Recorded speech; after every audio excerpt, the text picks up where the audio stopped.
Cramer's rule. So basically Cramer's rule होता क्या है? क्रैमर्स रूल की मदद से हम अपने अननोन वैल्यूज़ को फाइंड करते हैं with from the given set of linear equations. जैसे कि हमें यहाँ पे लीनियर इक्वेशंस दे रखे हैं। अब सबसे पहले जब भी ऐसे क्वेश्चंस आए जहाँ पे क्रैमर्स रूल अप्लाई होगा, वहाँ पे कुछ ऐसी बातें हैं जो आपको याद रखनी ज़रूरी है, जो कि मैं अभी बताऊँगा। लेकिन सबसे पहली बात जो आपको याद रखनी ज़रूरी है, जो सबसे बेसिक चीज़ है, बहुत बच्चे इसी चीज़ पे बहुत गलतियाँ करते हैं। जैसे कि मान लीजिए कोई भी लीनियर इक्वेशन है, जैसे सपोज़ मैंने ये मान लिया 3x + 4y + 5z + 8 = 0। अब बहुत से बच्चे जो हैं इसी को कांस्टेंट मान के अपना इनको जो है डिटर्मिनेंट्स में अप्लाई कर देते हैं, जबकि ये चीज़ गलत है।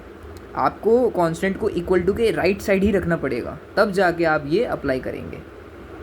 अब सबसे पहली बात ये याद रखना है कि कांस्टेंट्स को जो है इक्वल टू के राइट साइड होना ज़रूरी है। दूसरी बात, जो ये अपने जितने भी कोफिशिएंट्स हैं उनको डिटर्मिनेंट में रख लो एक, जैसे कि ये रख दिए d = a1 b1 ऐसे करके रख लिए, ठीक है। अब d तो ये आ गया, ठीक है। अब d1 लाने के लिए जो फर्स्ट रो के जितने भी कोफिशिएंट्स हैं उनको कांस्टेंट से रिप्लेस कर दो, ठीक है। a1 a2 a3 को d1 d2 d3 से रिप्लेस कर दो, कांस्टेंट से रिप्लेस कर दो। सिमिलरली d2 को फाइंड करने के लिए सेकेंड रो को रिप्लेस कर दो, और d3 को फाइंड करने के लिए थर्ड रो को रिप्लेस कर दो, ठीक है।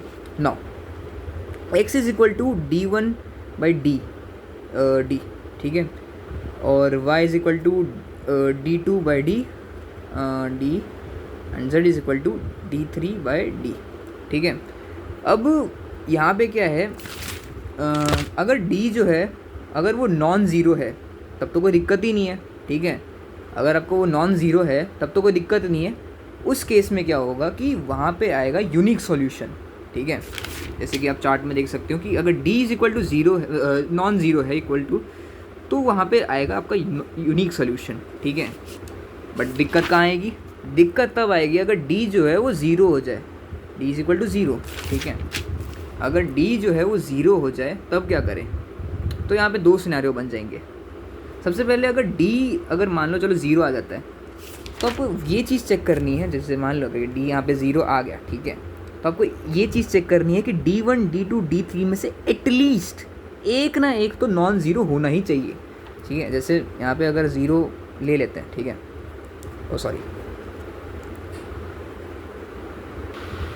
ठीक है, d1 d2 d3 में से एटलीस्ट कोई एक नॉन ज़ीरो होना चाहिए। जैसे मान लो यहाँ पे क्या है कि मैंने मान लो 6 ले लिया, ठीक है। अब यहाँ पे 6 है, ठीक है, तो फिर बात ही ख़त्म ना। यहाँ पे नॉन ज़ीरो मिल गया, तो उस केस में क्या रहेगा? उस केस में आपका आएगा नो सॉल्यूशन, ठीक है, नो सॉल्यूशन। जैसे है ना यहाँ पे d1 d2 d3 में से एटलीस्ट कोई एक भी अगर आ गया ना, मतलब नॉन ज़ीरो है, ठीक है, ज़ीरो नहीं है, नॉन ज़ीरो है, 3 4 5 7 8 कुछ भी, 100 1000, ठीक है। तो वहाँ पे क्या आएगा आपका नो सॉल्यूशन आएगा, ठीक है। ठीक है भाई, नो सॉल्यूशन आएगा। अब मान लो इसको थोड़ा सा और क्रिटिकल बना देते हैं। चलो मान लो कि d1 d2 d3 तीनों ही ज़ीरो आ गए, ठीक है। आपके मतलब 0/0, ठीक है, ये 0 कुछ ऐसा सिनेरियो आ गया, तब क्या करेंगे? ठीक है, तब का भी है। अच्छा, एक चीज़ और देखनी है आपको, ठीक है। चलो मान लो अगर आपका यहाँ पे देखो d1 d2 d3 तीनों ही 0 आ जाती हैं, ठीक है, उस केस में इनफाइनाइट सोल्यूशन होगा, ठीक है। लेकिन उससे भी पहले आपको ये चीज़ चेक करनी पड़ेगी, प्लेन्स आर नॉट पैरेलल, ठीक है। प्लेन्स आर नॉट पैरेलल, इसका क्या मतलब है? इसका मतलब ये है कि ये जो है, ठीक है, ये प्रोपोर्शनल तो नहीं है। जैसे मान लो a1 जैसे है, a1 जो है वो a2 के इक्वल तो नहीं है, ठीक है। अगर a1 a2 के इक्वल है और a2 भी a3 के इक्वल है, या b1 b2 के इक्वल है, b2 b3 के इक्वल है, ठीक है। अगर ये लोग प्रोपोर्शनल, ये जो लीनियर इक्वेशंस है, अगर ये प्रोपोर्शनल नहीं है, ठीक है, दिस मीन्स वो वहाँ पे उस केस में आएगा नो सॉल्यूशन, ठीक है। लेकिन अगर क्या कहते हैं, अगर मतलब ये दोनों प्रोपोर्शनल, सब लोग प्रोपोर्शनल हुए, तो वहाँ पे उस केस में नो सॉल्यूशन आएगा, ठीक है।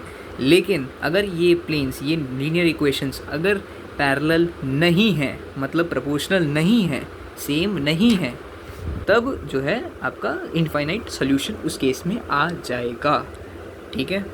तो यही कुछ बातें हैं जो आपको क्रैमर्स रूल के टाइम आपको याद रखनी पड़ेगी, ज़्यादा कुछ होता नहीं इसमें, ठीक है।